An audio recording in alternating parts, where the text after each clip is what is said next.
Betty Nambooze bakireke mama mukono olwaliro n'avudde mu mbeera ng'aviira mu Mathias Mpuuga nsamba olw'ebigambo byavuddeyo olunaku lwajjo n'ayogera ku press conference gye yakubye nga Avoola omukulembeze Kyagulanyi Ssentamu Robert Bobi n'ekibiina kya National Unity Platform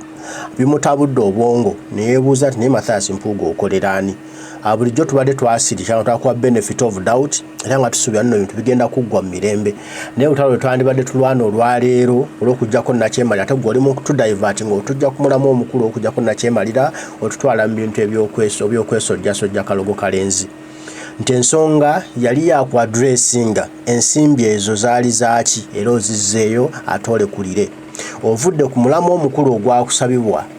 abakulu nga batudde kati atozzemu tuzza mu butalotalo obutagwanidde Betty Nambooze talina bigambo biwoomuleero eri omukulu Mathias Mpuuga nsamba nti agamaanyi yandigakozesezza okulaba nga tulwanyisa gavumenti ya Museveni ddala bwabanga waddala naye atalize mu gakozesa kwongera kuteekawo ntalo mu kibiina kya National Platform n'okwogera ebitakwatagana kamukuwe maama Betty Nambooze bakireke ensonga ze wamma azanje bulungi lwaki si musanyufu n'ekikolwa ekyakoleddwa omukulu Mathias Mpuuga nsamba ndowooza kyekyo nenzirayo ku mutimbagano gwa NBS ndabe programu ya leero gye twasuubiza abatulaba twabagambye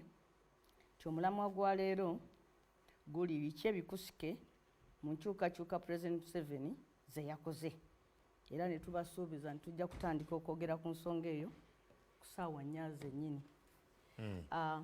Tujjaawo honorable tujja ku ekyo sebo mbadde nsaba ompaakadde njogera ensonga yange kati bw'oba oyagala okitegeera ofokasinga ku ekyo kyennyini ekiri wano okutegeera ekiriwo nti ekiriwo kati ku ssaawa eno press conference ya deputy president era commissioner mu parliament esavinze omulimu omunene gumu kukola diversionale okujja pressure webadde lino ogenda olwaleero nti ku ssaawa eno singa twogera ku kiri kyeggambye kyetwalanze naye kati si kyetukola ki si kyetwogerako neŋŋamba nti ekyo ekisavinze ku budde buno si ffe tuteekwa okuba nga tuwoza omuntu ateekwa okuba nga alina byannyonnyola bannayuganda era nga ne bannabirowoozo bonna ne research nze gye nakoze bannabirowoozo bonna bafokasinze ku kyamwami Museveni changes ze yakoze both mu cabinet ne mu magye zitegeeza ki eri eggwanga kubanga nze ku bwange ensonga ezo nkulu nnyo. Ekyokubiri olw'okuba nti nno deputy president muntu ali senior nnyo mu kibiina ate ne mu byobufuzi timing ya press conference ye eno omuntu ayinza n'ogamba nti it is even inexcusable. It's a very big public relations blunder because ebintu biba birungi ku bino biki byoyogedde obyogereddewa obyogedde ddi nti omuntu yenna ali mu struggle muno mwe tumaze ne twesaddaaka mu bintu bingi nnyo olwaleero era nze nabadde manyi nti nno agenda kukola nti press conference agenda kwogera ku biri mu ggwanga ebintu ebiri mu ggwanga nti munnamagye gwe balangirira nti alina ekibiina ky'ebyobufuzi kikiikiriddwa na wano ku programu oyanjudde omuntu akikiikiridde ne ku programu kuno olidde nti ate wuli bamulonze yakulira amaki amagye armed forces zonna mu Uganda chief of defense forces zonna muki mu ggwanga owulidde nti n'olwekyo eno press conference ng'eyogera ku ezo ensonga either yalibadde yajja dda oba yalisobodde okulinda ne tuyita mu kiseera kino eggwanga ne lifuna omukisa ogezaako okwerwanako bannansi okuwaayo ebirowoozo byabwe nga tebatataganyiziddwa ku kigenda mu maaso kubanga Museveni awaayo ggwanga lyaffe kiringanga bwe muba mu nnyonyi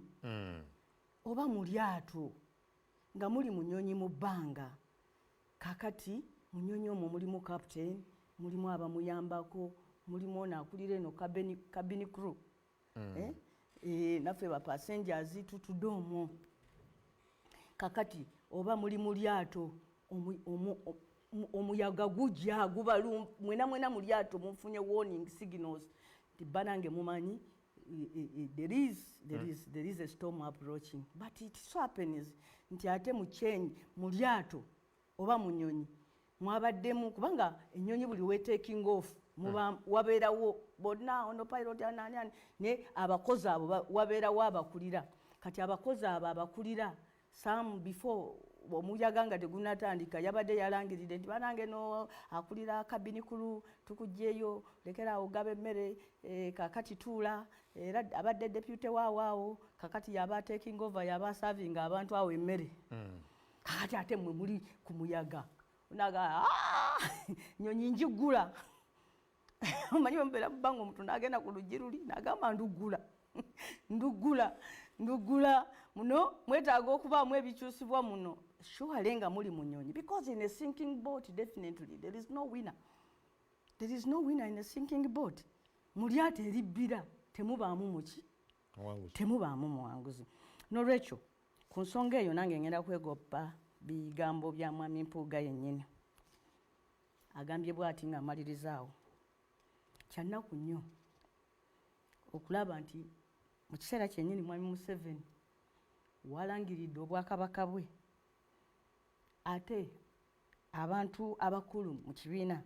bali mu kulwanira bukunkumuka kwebaleni ng'omaliriza bw'oti bw'omaliriza but again nga tonnaba kunenya commissioner nedda nze maliriza ngambye newoze bigambo bye agambye kyannaku nnyo okulaba nga mu kaseera kano kennyini mwami Museveni walangiriridde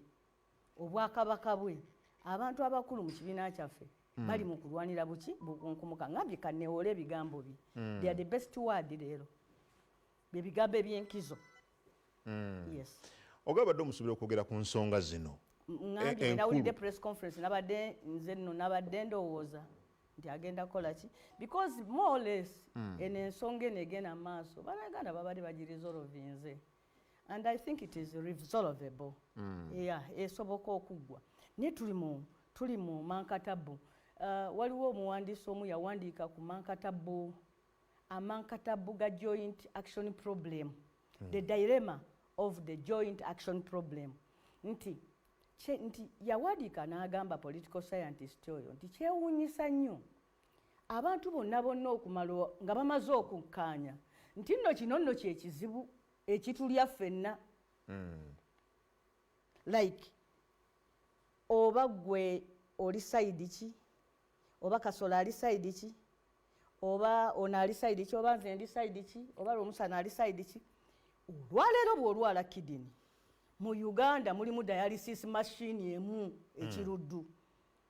bwe bankwata ne bansibira ekiruddu mu ddwaliro waliwo omukyala ava mukono eyo Musaasira ne mwami we yamala n'afa yajja ku kitanda we nali n'asaba abasirikale bamukkiriza jansabireko bwe yali ansabira n'otulo ne tuntwala ssaawa 9 ogw'ekiro ne mugamba tyowaayo omulwadde naga nti mwami wange bajja mukolako ku makya naye twazze tuli mu layini ya dialysis machine so kati namuleese tusuze mu layini enkya ku makya bamukole ki bamukoleko kati kyeŋŋamba olwaleero wano omukuffe ng'afunye kidney problem tulina dialysis machine ki that is a job naddala mu byobufuzi basooka ne bakkiriziganya nti balina ekizibu kimu naye nti ate bba abakirwanyisa ne batandika okukonflictinga obukulembeze bw'okulwanyisa ekizibu ekyo n'agiyita the dilemma of the joint action problem kakati conflict netandika okujja okugamba nti naye nga tulwana tuwone omuyaga guno ani abaavuga eryato kakati ne mutandikaawo era nti joint action problem tutako bagyeyambula kati nga bwolaba ab'e Kenya batuuka ekiseera ne bagamba, well, byonna weebiri naye the joint action problem in this case is the dilemma of the joint action problem. Kakati conflict netandika okujja okugamba nti naye nga tulwana tuwone omuyaga guno ani abaavuga eryato kakati ne mutandikaawo era nti joint action problem tutako bagyeyambula kati nga bwolaba ab'e Kenya batuuka ekiseera ne bagamba, well, byonna weebiri naye the joint action problem in this case is Arap Moise presidency ne bonna ne bagamba tujja kubeera ku kibaki tumale okumala ensonga eno. Okinenyiza side zombi because n'ekibiina katono nnyo omwami Rumushana because Honorable Nambooze n'abakulembeze abalala mu kibiina bo babadde boogera. But I have not said names. So no, you've not said names, yes. Ate tojja kunjogeza kyesijja kwogera. Yes, Honorable, but you see bw'otunula side emu n'ogamba nti Honorable Mpuuga obadde omusuubira kwogera ku nsonga ekizibu ekiriwo ekiri common. But again, expectation yange kati gwe owakanya expectation yange kye nabadde nsuubira. Yes, that was my expectation, Kibi. That was my expectation. Era n'olwaleero singa mbadde ne wendi awalala era nabo expectation yange kati ku Nup singa enkya wabeerayo press conference expectation yange basuubira to address the joint action problem kube tulya tetulina space ya kukaayanira bino. Okay. We shall not have this. Tetulina mukisa gwa kugamba nti tukyalinayo omukisa tuba bannayuganda tubaliddemu nnyo olukwe tetukyalinayo mukisa gwa kugamba nti bwe tufunawo akadde waliwo nti omuntu akutte munnamagye aliko oludda kati yakutte mundu z'eggwanga lyonna nti ate gwe nze nkugambye mu lyato eribbira temubaamu muki muwanguzi mpozi ng'ogamba nti kati ffenna notinga nja kudda bwe ntyo bwe njogera nakati nsobola okugambayo olulala. waliwo akanyonyi ka freezinga ne kava mu bbanga ne kagwa. Bwe ka freezinga ne kava mu bbanga ne kagwa nga omuzira gukakutte ne kala ente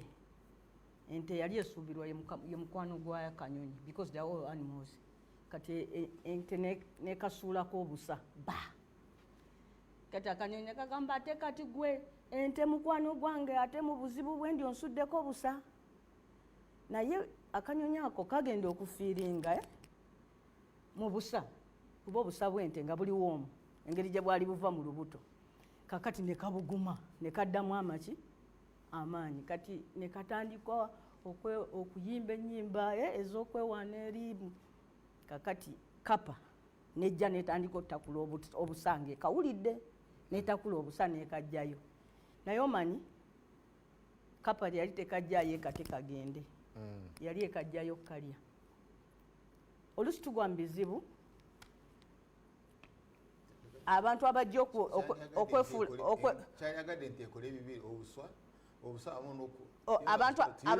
abantu abajja okwefuula nga baagala kutulya. Bwe towulidde wayiro ego kasolo bw'atandika okama era omulungi ennyo Mpuuga just ennaku ntono nnyo emabega awo we twali nga tubanja abaana baffe be baabuzaawo obusungu bwa kasolo bonna ng'asobola okwogererayo position ekulemberwa Mpuuga wadde akalungi. So those people are planning to be assisting my brother. Kira ky'ovola basobola bakiyalinga tebamwagala. Balina bigendererwa bikyamu. Kapa yali egamba mbu neesima kanyonyi mbuki in a warm place ente we yali egikoze eki we yali egitadde. And not every time ntino omuntu bwakuteeka in sheet nti naba takwagala. Yes.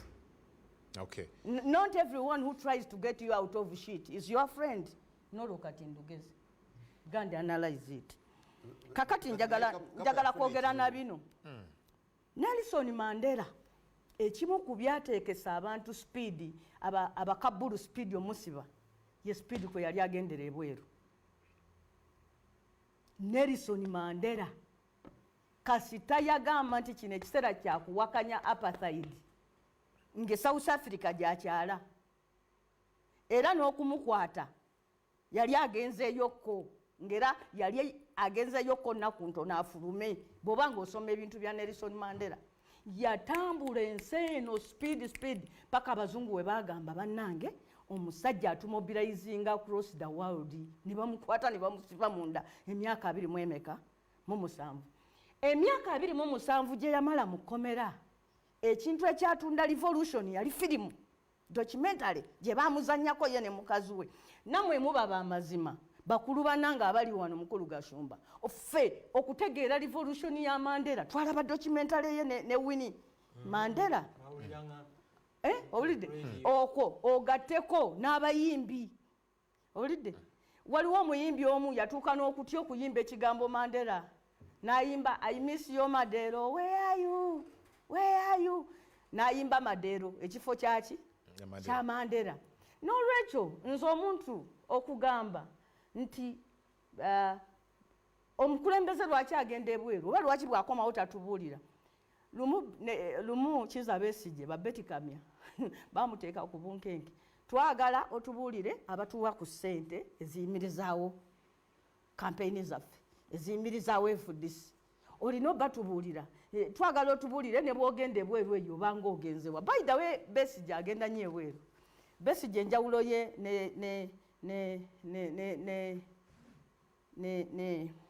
ne Kyagulanyi nti Besigye ye politics we teyali wa social media because by the way teyali nawo naye kati olaba n'ennaku zino naye atandise okubanga bwagenda ebweru ebifaananyi bikola ki bijja right now nva kulaba bifaananyi nga Kano Besigye ne President Kyagulanyi bali South Africa nga bali ne Beyonce owulidde kaakati njagala nkubuulire nti mwami Museveni amanyi how dangerous it is to go and mobilize against him gwe abantu boogezaako okujerega mbona agenda eyo n'asanga abayimbi abo abayimbi boogamba ba film actors ewaabwe bwe boogera ba president bakankana abo abayimbi Kyagulanyi bagenda n'asanga mu Hollywood bannakatemba mu America bwe boogera gavumenti zayo zikankana si kyekyo era basobola n'okugamba nti candidate gundi w'amaanyi omuyimbi gundi omuzanyi wa firimu gundi omugundi gundi yamuwagidde okumanya ye mwami Museveni akitegeera yaleese wano firimu actor ow'amaanyi amuzanyireyo ku firimu nti azanye ku Uganda ku firimu temwamulabye ku mawulire nga bamulaga okumanya ye mwami Museveni akitegeera muwala we Natasha yazanya naye firimu ya Museveni the 27 Guns eyaabwe bambi yagaana buganyi kukwatayo yazanya firimu the 27 Guns era Natasha ye yazanya nga mukyala Museveni so saagala muddire ebintu ebitufuula ab'amaanyi mu binafuye kubanga mwagala okola either politics oba reverse psychology oba ki politics atali modern world olwaleero tokya undercountinga bukulu bw'abayimbi worldwide mu politics mwabadde Masaka mwabadde n'abayimbi bameka if going out to sing is as hopeless as you want to depict it mwabadde n'abayimbi bameka bo we bagenda ebweru nasisinkana mutabani muzukulu wa Queen biki babikuba mawulire mwami Museveni yagenze ebweru ne bamuwa award y'okulwanyisa siriimu Uganda yonna yakwata okuva ku kisaawe bano bonna ne bakuŋŋaanya abantu tugenda kwaniriza Museveni yawangudde award omanyi kye kitegeeza ogenda ku Oscars n'obeera namba 2 omanyi kye kitegeeza omanyi ba influencers bameka bw'oba osisinkanye come on mulema kulimba bino ebintu mubitegeere era omuntu yenna bwe wabaawo owa Nup nga bino abadde abyogera bambi mu mazima ng'alowooleza ddala mbu Kyagulanyi bw'agenda ebweru tufiirwa ekyokubiri Kyagulanyi muyimbi gwe mulimu gwe nga Lukwago bwali looya Besigye bwali omusawo wano mumanyi nnyo okudemonizinga emirimu gy'aba opposition Besigye bwe yalina wano petrol station nga buli kaseera Besigye alina petrol station era aguza aba movement amafuta naye ng'ekigendererwa kyammwe butayagala Besigye mwagala mumudemonizinge yejjeko business afuuke destitute abeere nga talina 10 Kyagulanyi mumuganye okuyimba ate omulimu gwe muyimbi alina oweerera abaana be ajja genda akole concert London kibiki gwe mulimu gwe n'olwekyo nze bino byonna ebyogerwa nze tebinjigula tama njagala kumalayo bino nzikiriza mbidde mu speed oli agambye nti lwaki Ssenyonyi ssente yazijja luvannyuma Kasolo ndowooza bwali minisita ate nga ku luno teyayitamu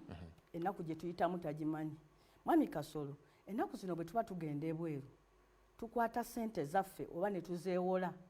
batusasula oluusi wayise na mwezi batusasula olusi batusasula olusi wayize na mwezi era nze omuntu ategeera sente ze bamusasudde nga amaze komawo ekyokubiri nakulese n'oyogera ate ojja kwogera ekirala luno olutalo lwe tulimu temululinaako contribution kubanga ewammwe temulukola nnyo naye ate omulundi guno Mwami Museveni yakyusiza cabinet n'adropinga Nandutu ne Kitutu era abantu bangi nnyo bagamye nti ekimu ku byabadropingisiza byamabaati. Mwami Museveni yagamba poliisi gulawo emisango ku bantu abo era n'abagamba n'obagamba muzeeyo amaki amabaati yabawa ebibonerezo bisatu yabagamba bazeeyo amabaati n'agamba poliisi ebaguleko emisango n'agamba n'abagamba bazeeyo amabaati poliisi ebaguleko emisango era n'agamba ajja kutekinga political ki action. Eyo njawulo ki nnyo ennene ne ku byabadde ewaffe era kakati tugambe nti bannange Nupu so Museveni is fighting corruption. Museveni Kwolo yagezezaako for once amabaati ndoza gamutwa yagezezaako bugeza kubanga yabadde alina fulumya bangi naye yakutteko ku babiri bano abakyala ate n'agenda n'azaala abantu ababafaanana n'abazaawo gamba yamaze kunoonya Namboozo n'agamba bwe mba njjawo Nandutu nzizaawo Namboozo owulidde kakati n'olwekyo lwaki tetuli wano ng'ogumu ku mutwe gugamba nti bannange NRM eyulika Museveni alina baminisita be yasudde. Ekirala kyenjagala ogamba ono Mwami Gashumba Jose ne muliraana Gashumba ani wavuma Katikkiro nze nasuggestinga ku mulundi ogwo nti nno abakulu b'ebika babatuuze nange baali banzise olidde nga baŋŋamba Gashumba abadde asaana kukubira ddala ku mutwe Gasumba gwe wennyini wavuma Kadaaga nga sipiika n'omujjojja nga n'omukazi mulwadde Gashumba tolina moral authority omanyi ti nno naalibadde nkulemesezza okwogera naye nagambikampandiike wano anti omalira obudde Gashumba. There is a difference between critiquing people in a modern world n'okuvuma abantu. I do agree to social media okukulika abantu abavuma abantu nange banvuma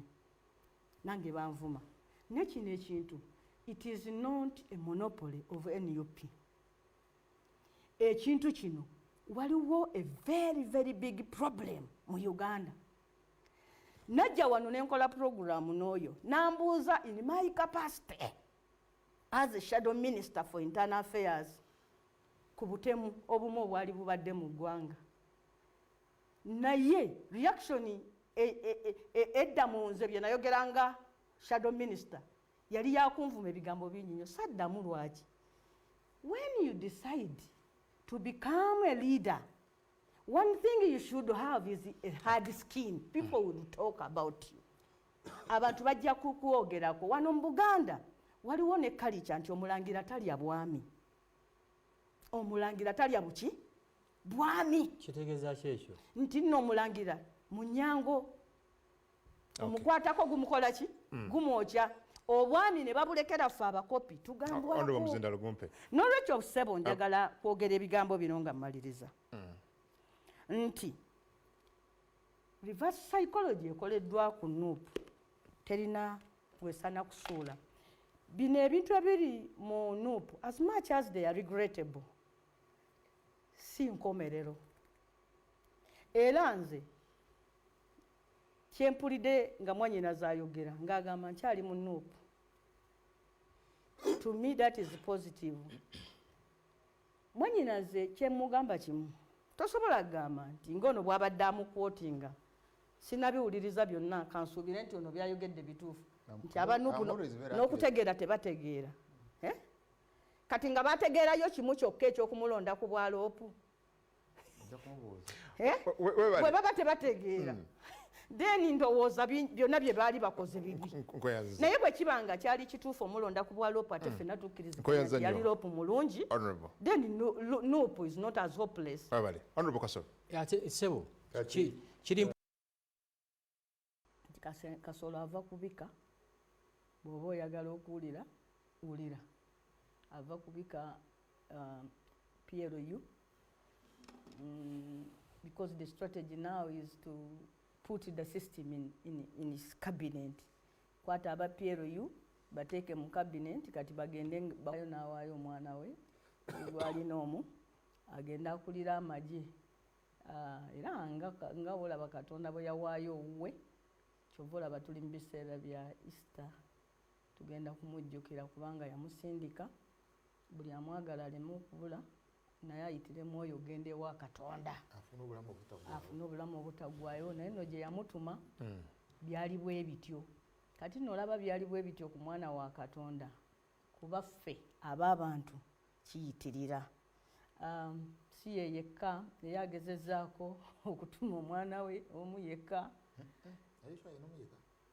bannange nze bwendaba bifaananyi nzoyagala ndebule omukulu nze oyagala ndebule pulezidenti gwe obimanyi nze mmanyi nti alina omwana we omu yekka ne Mobutu yamulina omwana we Nyamunyegere ani kino ekyokubiri nze kamuyita Nyamunyegere kubanga ekigambo enyukuta gy'ogattamu ejja kukyusa ebigambo nze ku lulimi lwange naye omwana we Nyamunyegere nga bwe yamuwaddeyo ne Katonda yasindika owuwe era be yamusindikira kye baamukola kyekyo kye tugenda okulaba kye tuliko kati mu nnaku zino annange nze nsoma Bayibuli andi otandise waŋŋambye njogerera mu ngero Mobutu yamulina kano simanyi kaputeni simanyani Kongolo Gaddafi yamulina Aliani Saif Gaddafi Gaddafi gundi babaddeyo nnyo Equatorial Guinea Bokassa yakigezaako bigezezzaako. There is also there are also success stories in North Korea, but I don't think nti North Korea waliwo omuntu yenna asobola okugamba nti bannange nange naalyagadde eggwanga lyange livenga ki nga North Korea era nayo miranga gye bwe gityo. So Mwami Museveni kyagezaako okukola kirabwa nayonka tuli basanyufu nti kakati ebyokwekweka byaweddeyo eri bannansi omukulembeze bwaggwamu ensonyi bannansi bo balina okuggwamu nabo okutya kubanga bannansi kino tekikyaliko nagamba nti bannange wetulagawa it is very clear wetulaga weewo. So nze njagala kukuuma hope yange eva ngamba nti the darkest hour of the day, the darkest hour of the night is always the first hour of the new day. Obudde bwe butuuka matumbi budde we busingira okukwata ennyo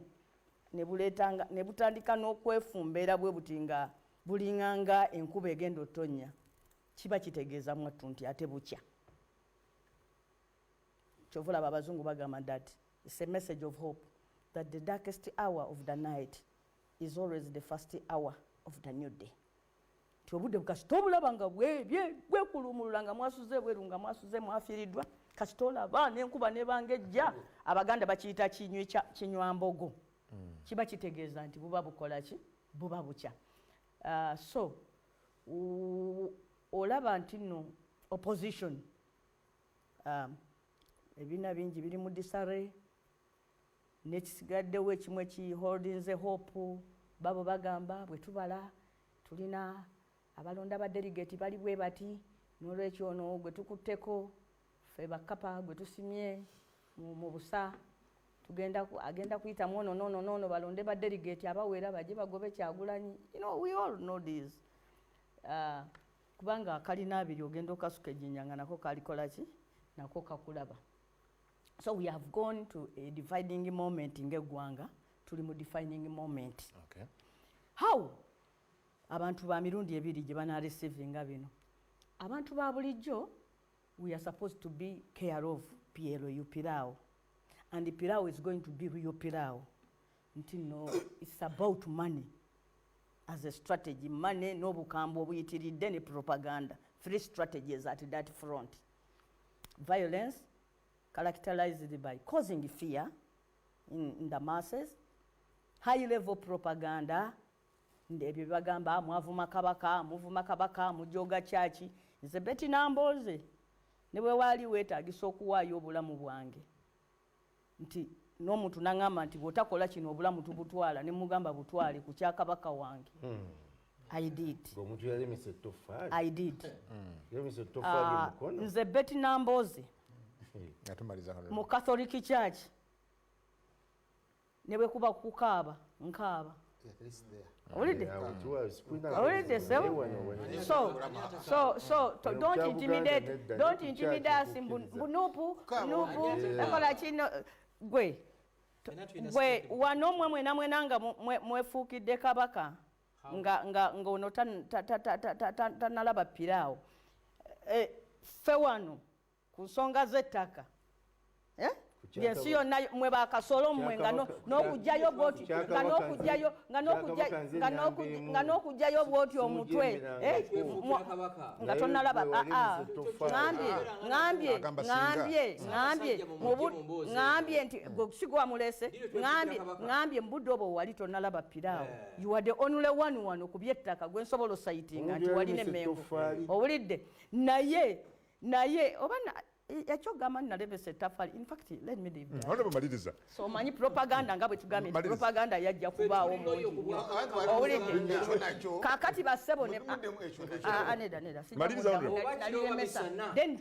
bwe mba nalemesa ettaffaali kitegeeza ate am very influential mu Buganda because laba kabaka yennyini ye yayimiriza ettaffaali Ssaabasajja Kabaka ye yayimiriza ki ettaffaali kati nange Nambooze bwe mba nalemesa then nali nkola ku lwabeene kaakati bassebo ne banyabo propaganda piraawo intimidation and fear ebyo tugenda biraba care of piraawo PRO. On the other side abantu ba bulijjo amaanyi ge banaaliramu piraawo ge gajja okumakinga this a success story eyawa eyekoleya side endala is the army. The ordinary man akute mundu era nawulidde Mwenda because Mwenda knows where the real issue is. Mwenda yatandikiddewo tibannange omukulu azze kulwanyisa n'abo ababadde babba ssente z'omujaasi kakutakamu amaje omujaasi kakutakamu essanyu lyanaaba nalyo ku bukulembeze buno awo nawo we wajja ova success. These are going to be defined two things. Ebintu ng'ebyo aba Balamu si bikulu. Balamu nga bwe bagambye minisita w'abaana kituufu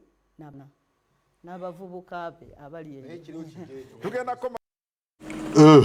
Betty Nambooze bakireke maama mukono